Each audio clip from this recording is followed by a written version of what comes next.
Captain Jin-ho stood on the bridge of his ship, watching the stars through the main window. The human research vessel, Compassion's Edge, moved slowly through space, far from Earth. His crew was returning from a long mission, studying alien plants on distant worlds. The ship was quiet. Most of his team was sleeping after months of hard work. Dr. Minji was still in her lab, looking at samples under her microscope. She never seemed to sleep when there was science to do. A loud beep broke the silence. The communication system was picking up something. "Captain," called Hannah from her station. "We have an incoming message. It's coming from Valkyrie space." Jin-ho felt his blood turn cold. The Valkyrie were the most dangerous creatures in the galaxy. They were huge, snake-like beings with sharp crystal scales covering their bodies. They could speak with their minds and had destroyed entire worlds with their deadly weapons. Every species in the galaxy feared them. "Are you sure?" Jin-ho asked, moving to Hannah's station. "Yes, sir. The signal is definitely from their territory. But Captain, this is strange. It's not a threat or a demand. It sounds like they're asking for help." Jin-ho stared at the communication screen. In all of galactic history, the Valkyrie had never asked anyone for help. They took what they wanted by force. They made other species pay them tribute or face destruction. The idea of them needing help was impossible. "Put it through," he said. The message came through the speakers. The voice was deep and filled with something Jin-ho had never heard from a Valkyrie before: desperation. "This is Elder Thekmer of the Valkyrie High Command. We send this message to any who might listen. Our young are dying. A sickness has come to our worlds. We do not know how to stop it. We ask for aid from any who have knowledge of healing." The message ended. The bridge was silent. Hannah looked up at her captain. "Sir, should I send this to Earth Command?" "Yes, but also send it to Dr. Mingi. She needs to hear this." Within minutes, Dr. Mingi arrived on the bridge. Her dark hair was messy from leaning over her microscope all day. She looked confused and excited at the same time. "Captain, I've been looking at the data they sent with the message. This is incredible. The Valkyrie are facing a plague that only affects their children. The adult Valkyrie are not getting sick at all." "How is that possible?" Jin-ho asked. "Someone made this sickness on purpose. It was designed to target specific parts of Valkyrie genetics that only exist in their young. This isn't natural. Someone created a weapon to kill their next generation." Jin-ho felt sick. He had no love for the Valkyrie. They had attacked human colonies before. They had enslaved other species.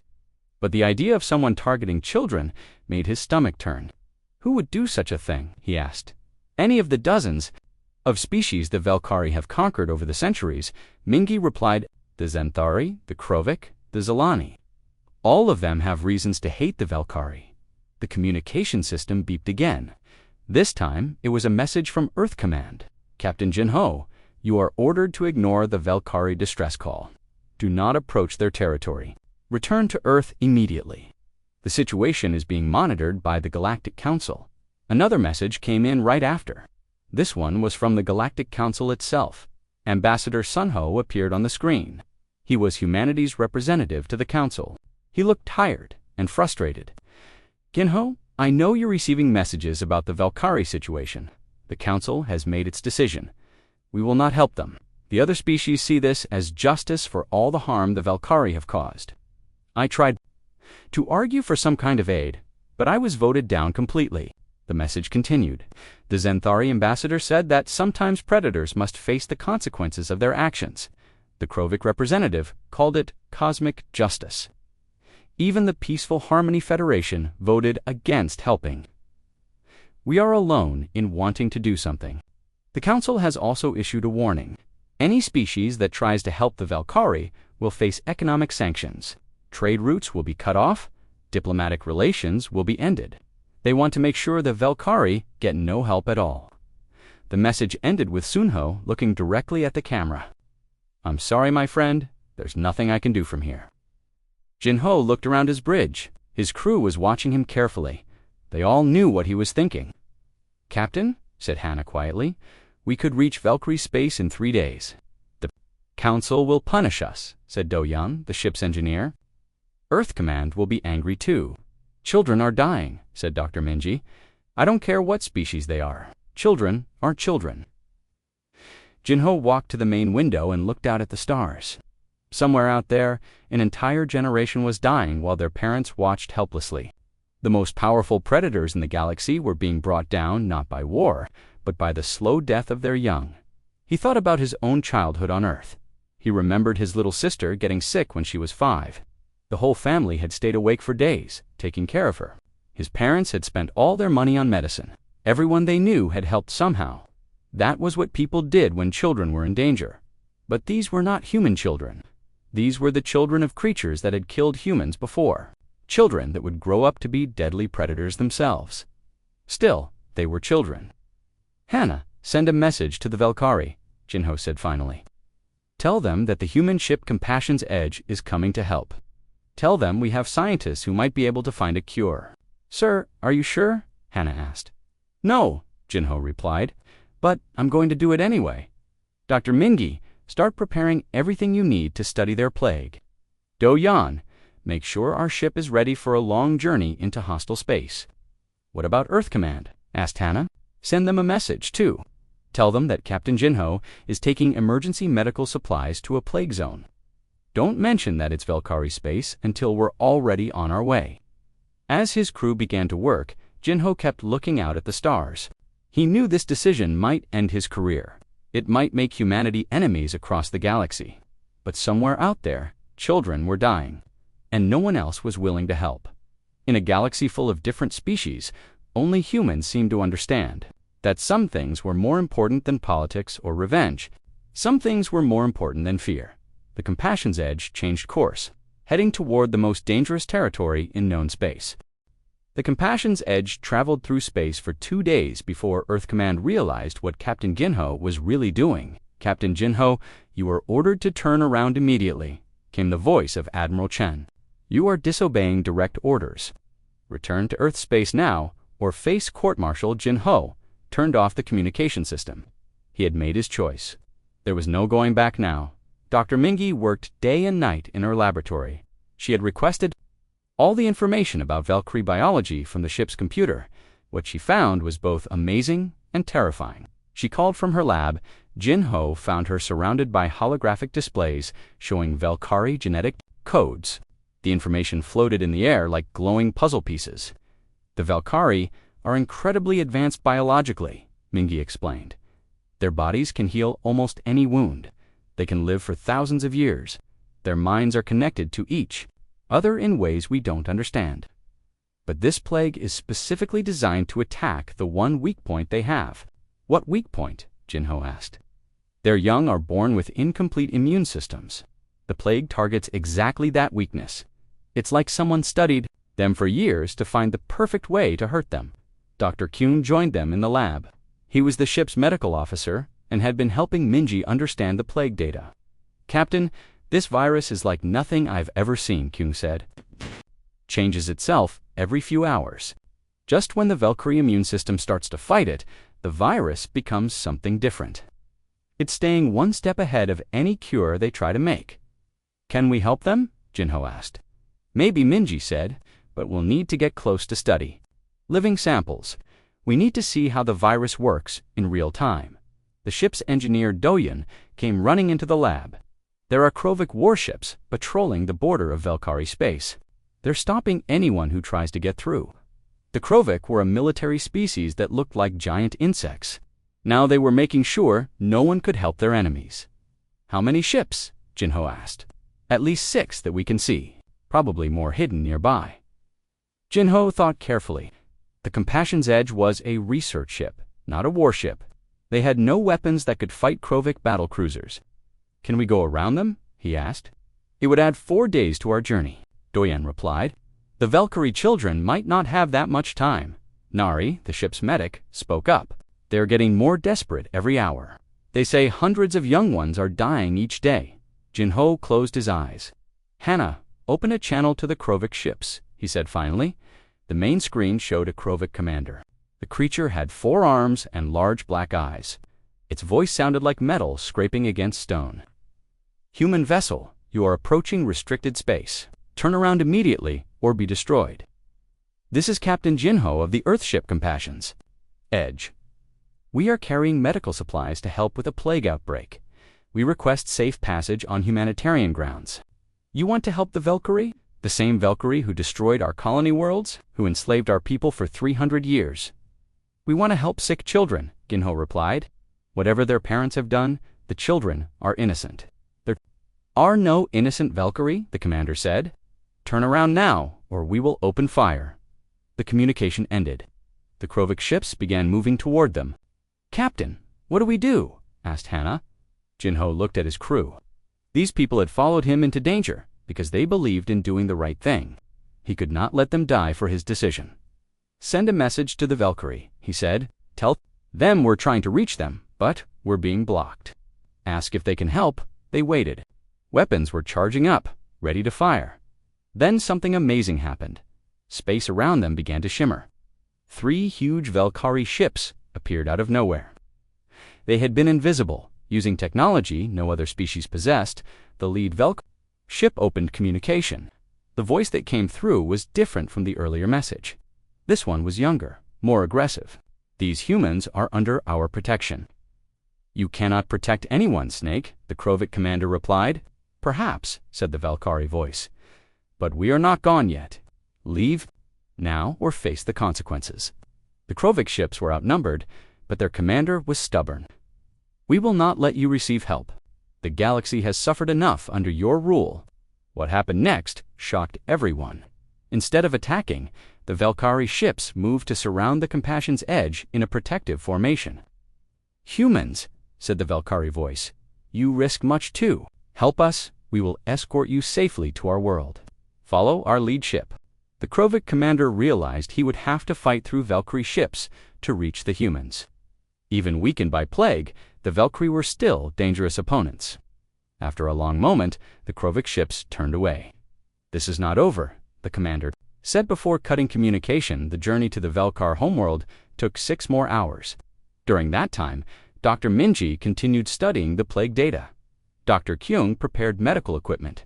The whole crew worked to get ready for what they would find as they approached the planet Vorthok.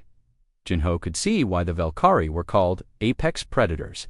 Their world was covered in massive cities that looked like they had been grown rather than built. Huge spires twisted up toward the sky. Ships moved between the buildings like schools of metal fish. But something was wrong. There were far too few ships moving. Many of the buildings looked empty. The planet that should have been full of activity was strangely quiet. Captain, said Hannah, I'm receiving landing instructions. They want us to land near what they call the Great Nursery. As the Compassion's Edge entered the planet's atmosphere, they could see the Great Nursery below them. It was a complex of buildings that covered an area the size of a human city. But instead of the busy activity they expected, they saw groups of adult Valkyrie moving slowly between buildings. Many of them were carrying small, still forms. My God, whispered Dr. Minji, how many children do they have? Had corrected Dr. Kyun quietly. The ship landed on a platform near the largest building. Through the windows, they could see hundreds of Valkyrie adults gathered around pools of water where their young normally played and learned. This one was different from the others. Its scales were not just crystal, but seemed to glow with an inner light. When it spoke, its voice reached them without using the communication system. It spoke directly into their minds. Yes, Jinho replied out loud, not sure if the creature could hear him. I can hear your thoughts if you allow it, the elder said in their minds. But I will speak with voice out of respect for your ways. Come, see what has been done to us. See what we have lost? As the crew prepared to leave their ship, Jinho wondered what they would find. These were the most feared creatures in the galaxy, brought low by the loss of their children. For the first time in history, humans would see the Valkyrie not as conquerors, but as parents in desperate pain. The airlock opened, and they stepped into a world of grief. Elder Vekmer led the human crew through the Great Nursery. The massive Valkyrie moved slowly, his crystal scales dim with sadness. Captain Jinho and his team walked beside him, trying to understand what they were seeing. The buildings were beautiful, but empty. Pools of warm water that should have been full of young Valkyrie learning to swim were nearly dry. Play areas designed for children to practice their telepathic abilities sat silent. The few young Valkyrie they could see were lying still, too weak to move. Before the sickness came, This place was full of sound, Elder Thekmer said, his mental voice heavy with grief. Our young ones would sing with their minds. The whole nursery would glow with their thoughts and dreams. Now there is only silence. Dr. Minji knelt beside one of the pools, where a small Valkyrie floated motionless. The creature was no bigger than a human child, its scales a pale blue color instead of the bright crystal of the adults. "May I examine this one?" she asked gently. The elder nodded. Her name is Velshara. She was the brightest of her generation. She could speak with her mind before she could even swim properly. Now she sleeps, and we cannot wake her. Dr. Mingi took out her medical scanner and carefully examined the young Valkyrie. Dr. Kung joined her, taking readings with his own equipment. "The virus is attacking her nervous system," Mingi whispered. "It's specifically targeting the parts of her brain that control telepathic abilities. This isn't just trying to kill them, it's trying to remove what makes them Valkyrie." "That's incredibly cruel," said Nari, the ship's medic. "Someone wanted to destroy not just their bodies, but their minds." Elder Thekmer heard her words. "You understand then? This is not just death, this is the ending of everything we are. Our children will die unable to touch thoughts, unable to sing in the old ways. They will die alone in their minds." Captain Jinho felt anger building inside him. He had no love for the Valkyrie's conquerors, but this was different. This was torture designed to cause the maximum possible pain. "Elder Thekmer, do you have any idea who could have done this?" he asked. "We have many enemies," the elder replied. "The Krovik hate us for the wars. The Zenthari fear our power. The Kalani despise us for conquering their world. Any of them could have done this." Hannah, who had been quiet since they landed, suddenly spoke up. "Captain, I'm picking up transmissions. Someone is broadcasting from just outside the system." "What kind of transmissions?" Jinho asked. "Celebration messages. They're talking about the success of something called Operation Silent Song." Elder Thekmer's massive head turned toward Hannah. "Silent Song, that is what they call the ending of our children's voices. Can you trace where the messages are coming from?" Jinho asked. Hannah worked with her portable communication device. "Yes, sir. The source is a Zalani ship hidden behind the third moon." "Zalani," Elder Thekmer said, and his mental voice became very cold. "I should have known. Who are the Zalani?" Dr. Kyung asked. "They served us for over 300 years, the elder explained. "We used them as living computers because their brains could process information faster than our machines. We thought they were content with their role. We gave them good lives, comfortable homes, important work, but they were still slaves." Captain Ginho said quietly.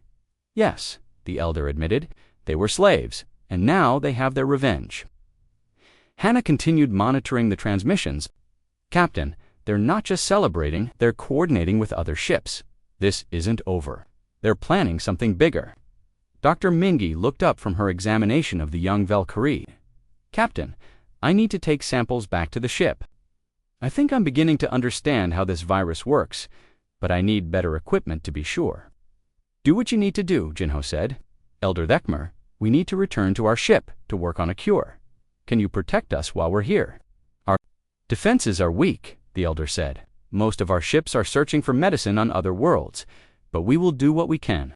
As they prepared to leave the nursery, a young adult Valkyrie came rushing toward them. This one's scales were bright green, showing extreme agitation. "Elder, the Zalani ships are moving. They're heading directly for us." "How many?" Elder Thek asked. 12, small, but fast. "They have some kind of new weapon." Captain Jinho felt his heart racing. "Elder, get your people to safety. We'll help however we can." "Your ship has no weapons," the elder said, double quotes, "no, but we have something else. We have determination." Back on the Compassion's Edge, the crew worked frantically. Dr. Minji set up her equipment to analyze the virus samples. Dr. Kyung prepared the medical bay for possible casualties. Doyan checked all the ship's systems. Hannah intercepted more Zalani communications. What she heard made her blood run cold. "Captain, you need to hear this," she said. The message came through clearly. It was in the Zalani language, but the ship's computer translated it automatically. Phase 1 is complete. The Valkyrie young are dying as planned. Phase 2 begins now. We will finish what we started.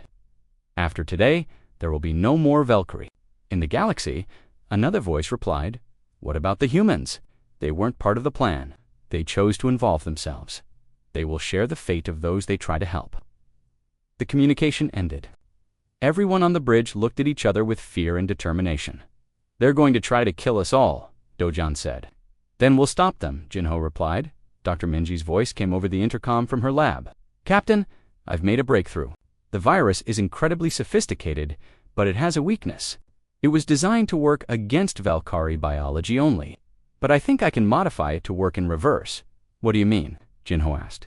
"I can turn their own weapon against itself, but I need something specific. I need enzymes from human brain. Tissue, not much, but enough to create a base for the cure." "Is it dangerous?" Dr. Kuhn asked. "Yes, the procedure would be painful and could cause permanent damage, but it might be the only way to save the Valkyrie children." Captain Jinho looked around at his crew. These people had already risked everything to come here. Now he was asking them to risk their health, maybe their lives. "I'll do it," he said. "So will I," said Dr. Kuhn.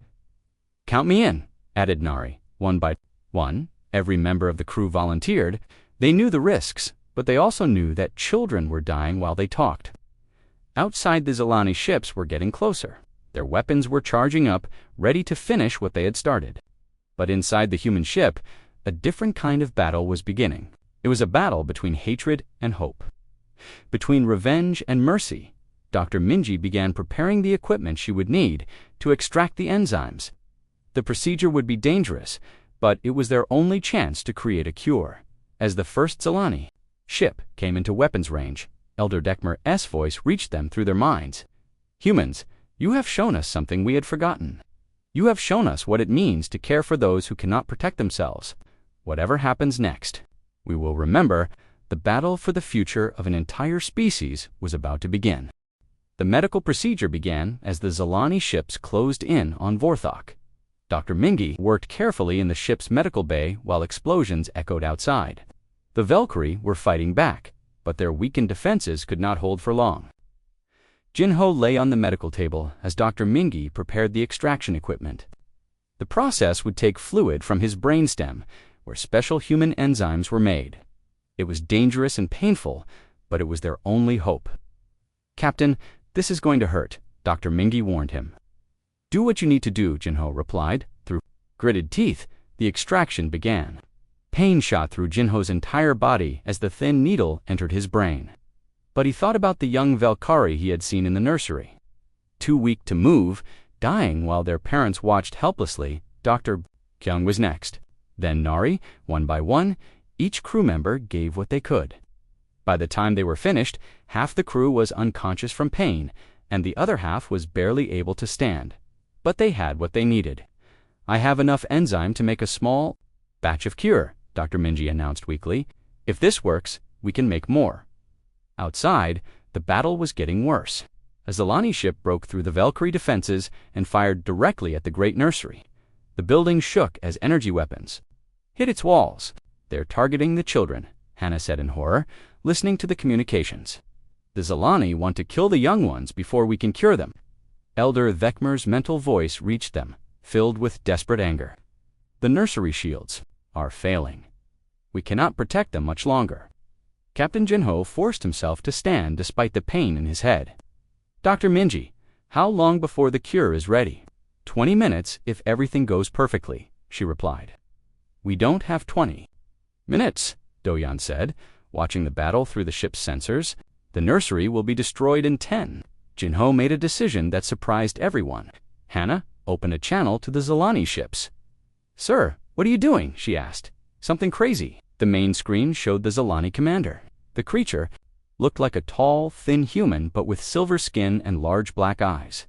When it spoke, its voice was cold and full of hatred.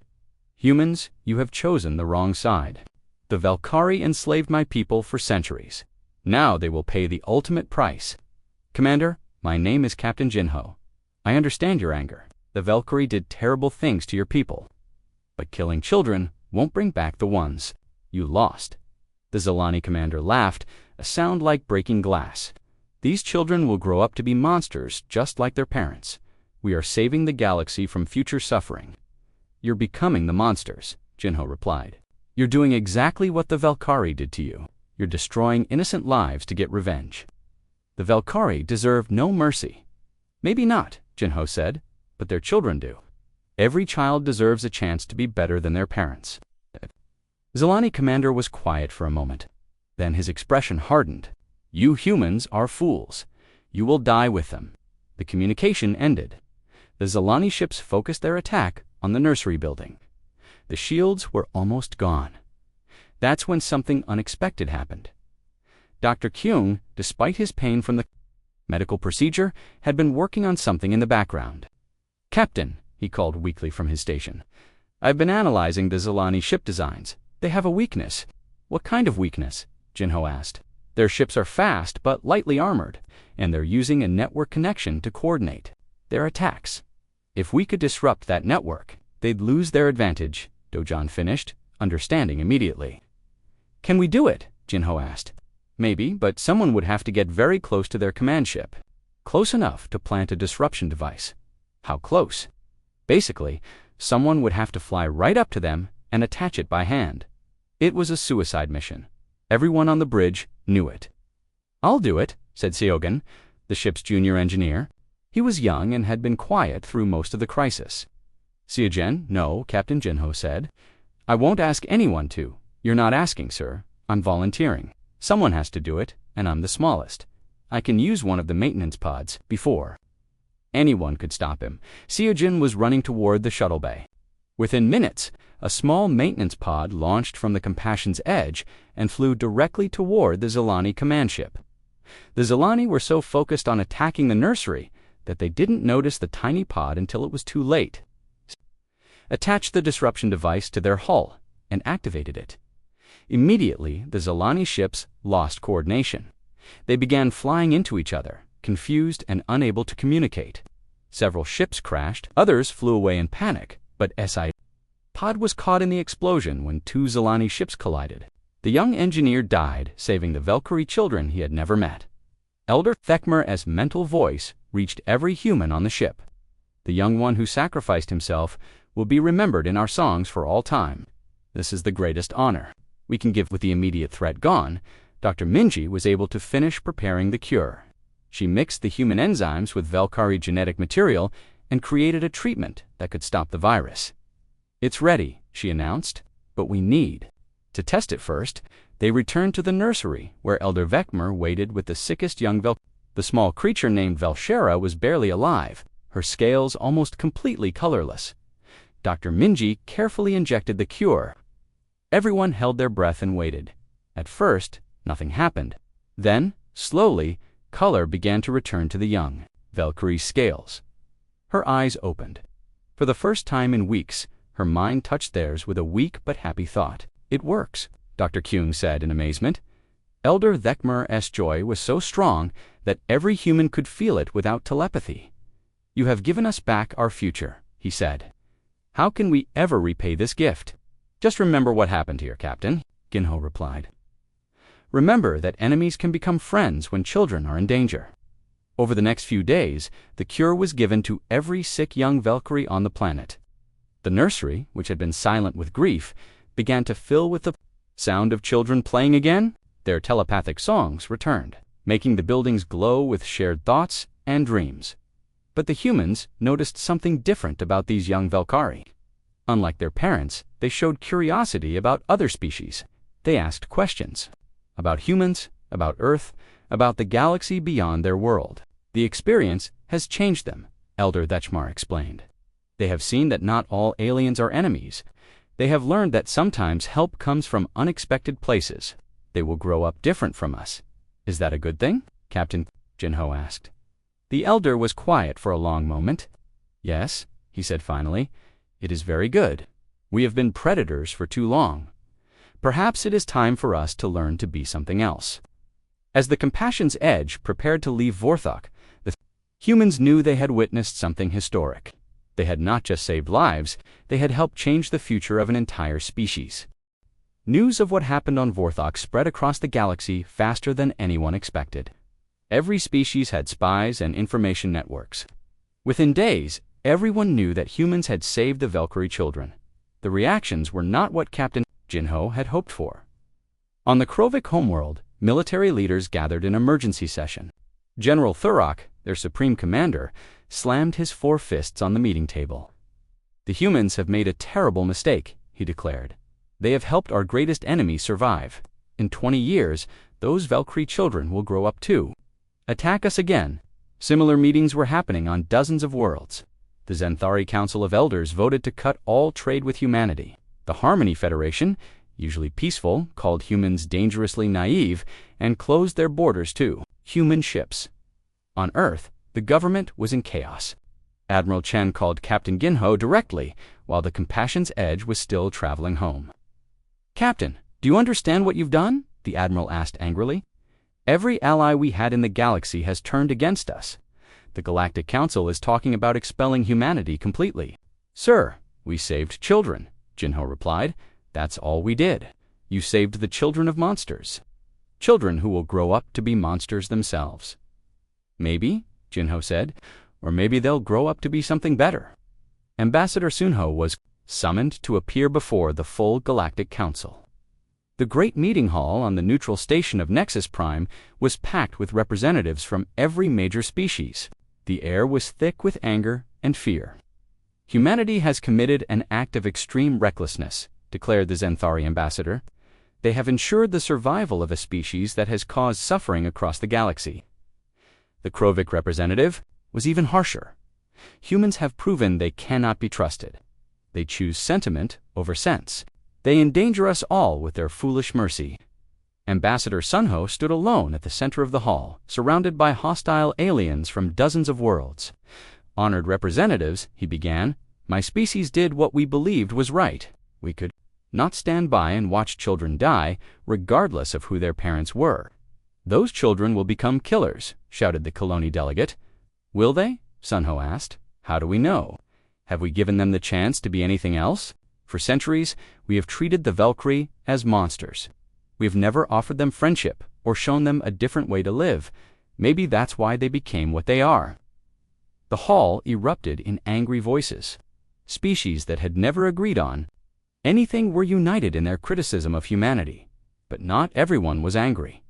On the distant world of Tarith, an old Jelani philosopher named Wise Keth listened to the news with great interest. The Jelani were one of the few species that had never been conquered by the Valkyrie, mainly because they lived so far away. Interesting, Wise Keth said to his students, "The humans have done something no other species has ever tried. They showed mercy to their enemies' children. This could change everything." Meanwhile, on Vorthok, the young Valkyrie who had been saved were growing quickly. Valkyrie children developed much faster than human children. Within months, they were old enough to understand what had happened to them. Vel single quotes, Shara, the young one who had been the first to receive the cure, approached Elder Vekmer with questions. "Elder," she said with her mind, "why did the humans help? US, their species, has no reason to love us." "I do not know, young one. They say they could not watch children suffer. But we are not their children. We are not even their species. Why would they care?" Elder Vekmer had been asking himself the same question. "Perhaps," he said slowly, "they understand something that we have forgotten. Perhaps they know that all children are precious, not just their own." Velshara thought about this. If that is true, then we owe them a great debt, not just for our lives, but for teaching us something important. This conversation was happening all over Vorthok. The young Valkyrie were thinking about the galaxy in ways their parents never had. They were asking questions about other species, about cooperation, about whether there might be better ways to live than through conquest. Back on Earth, Captain Ginho faced a military tribunal. He sat in a small room while 5 admirals decided his fate. The charges were serious: disobeying direct orders, endangering his crew, and causing a diplomatic crisis. Captain Jinho said, "Admiral Chen, your actions have put humanity in great danger. Every species in the galaxy now sees us as a threat to galactic security. How do you answer these charges?" "I saved lives," Jinho replied simply. "If that makes me guilty, then I accept the punishment. Those lives belonged to our enemies. Those lives belonged to children who had never hurt anyone." The tribunal was quiet for a long moment. Finally, Admiral Chen spoke again. "Captain, your intentions may have been good, but the consequences of your actions could be catastrophic. If the Galactic Council expels humanity, we will be alone in a hostile galaxy." "Admiral, with respect, we were already alone. When the Valkyrie children were dying, we were the only species willing to help. That tells us something important about our place in the galaxy." 3 days later, something unexpected happened. Dr. Mingi published her research on the Valkyrie plague and its cure. But she didn't just share it with human scientists. She broadcast it to every species in the galaxy. The data showed something terrifying. The plague that had attacked the Valkyrie was just the beginning. The virus had been designed to be easily modified. With small changes, it could target any species in the galaxy. The Zilani created a weapon that could destroy any of us, Dr. Mingi explained in her broadcast. The genetic markers they use to target Valkyrie children exist in similar forms in every species. They could modify this virus to kill Krovic young, or Xanthari young, or any species they chose. The galaxy suddenly realized something horrifying. If the Zilani had succeeded in wiping out the Valkyrie, they could have used the same weapon against anyone. Today, it was Valkyrie children dying. Tomorrow, it could be anyone's children. Fear began to replace anger. Species that had been criticizing humanity started to wonder if they had made a mistake. On the Krovic homeworld, General Thurok called another emergency meeting. "If this human scientist is correct," he said slowly, "then the Zilani have a weapon. That could destroy our young as well." His advisors looked at each other nervously. "General, should we contact the humans? Ask them to share their cure formula." Thurok was quiet for a long time. Finally, he said, "Perhaps we have been too quick to judge. Perhaps the humans saw a danger that we missed." Similar conversations were happening across the galaxy. The cure that Dr. Mingi had developed didn't just work on Valkyrie. With modifications, it could protect any species from similar genetic weapons. Suddenly, humanity's act of mercy didn't look naive anymore. It looked like the smartest thing anyone had done in years. Ambassador Sunho received a message from the Galactic Council. They wanted to meet again, but this time the tone was very different. "Perhaps," the message said, "we should discuss how to prevent such weapons from being used again. Perhaps we should talk about cooperation instead of punishment." The galaxy was beginning to understand that in a universe full of dangers, mercy might not be weakness. It might be the key to survival.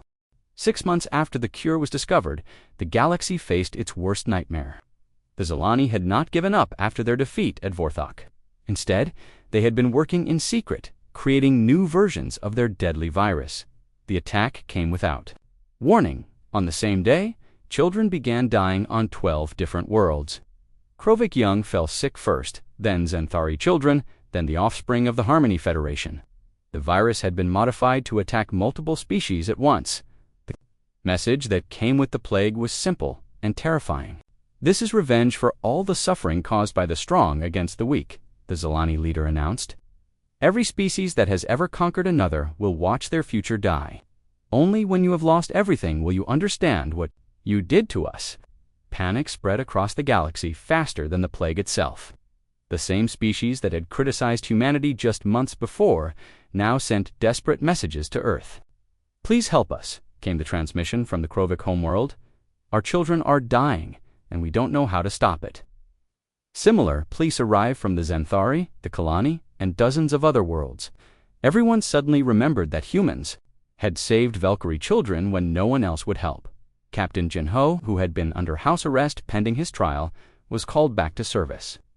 Admiral Chen met him at the spaceport, looking older and more tired than before. "Captain, we need you to do what you did before," the Admiral said.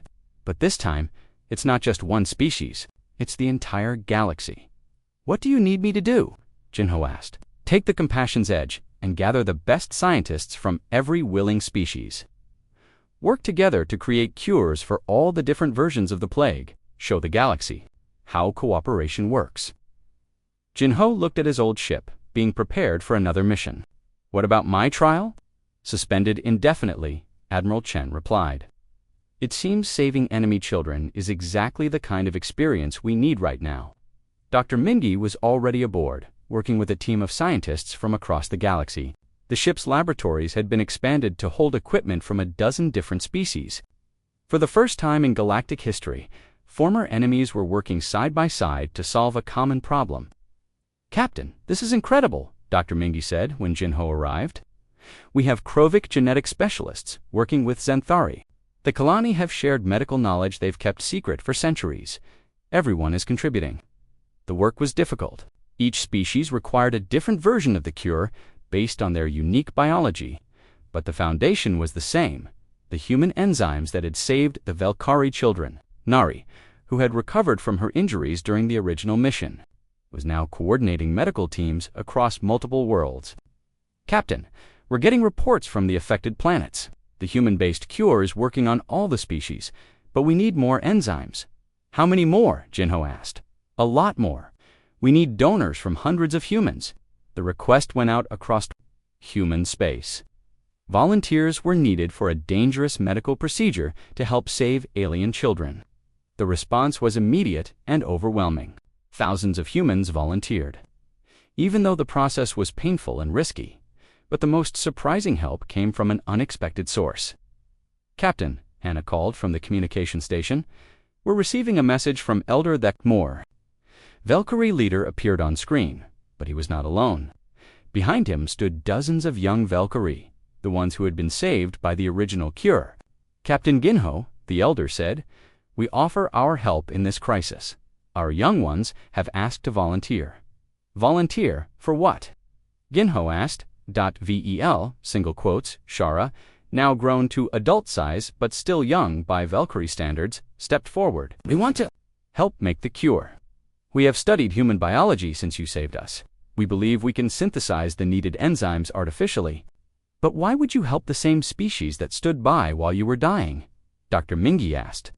"Because you taught us something important," Velshara replied. "You showed us that children matter more than old hatreds. Now we want to show the galaxy the same thing." The young Velkari scientists worked alongside humans and other species with incredible skill. Their advanced biotechnology, combined with human knowledge and the expertise of other species, created a production system that could make cure in massive quantities. As the cure spread across the galaxy, something remarkable happened. The species that were being saved began working together in ways they never had before. Krovic ships carried medicine to Xanthari worlds. Xanthari doctors treated Kalani children. Former enemies became partners in the fight against the plague. The Zalani leadership, seeing their plan backfire completely, made one last desperate attempt. They attacked the medical convoy ships, trying to prevent the cure from reaching the affected worlds, but they found themselves facing something they had never expected: a united galaxy. Krovic warships protected Xanthari medical vessels. Human research ships were escorted by Velkari guards, species that had been enemies for centuries, now fought side by side against a common threat. The final battle took place near the Zalani homeworld. But when the combined fleet arrived, they found something surprising. The Zalani people had overthrown their own government. "We did not know what our leaders were planning," explained the new Zalani representative. "When we learned they were killing children across the galaxy, we could not support them anymore. We want to make peace." The war criminals who had created the plague were arrested by their own people. The Zalani offered to help create permanent cures and to share their advanced genetic knowledge to prevent similar weapons from ever being made again a year later. Captain Jinho stood on the observation deck of a new space station called Unity. The station had been built in neutral space as a symbol of the new cooperation between species. Representatives from every major civilization worked together there, sharing knowledge and solving problems. Dr. Mingy had been appointed as the station's chief medical officer. Her job was to coordinate healthcare across different species and to watch for any signs of new biological weapons. "It's amazing," she said, joining Jinho at the window. A year ago, these species could barely talk to each other without fighting. Now they're sharing their most precious secrets. Through the window, they could see ships from dozens of worlds docked at the station. Velkori vessels worked alongside Krovic cruisers. Xanthari science ships exchanged data with human research vessels. "Do you think it will last?" Jinho asked. "I think it has too," Dr. Mingy replied. "We've all seen what happens when we let hatred control our actions. The children died. Now we know there's a better way.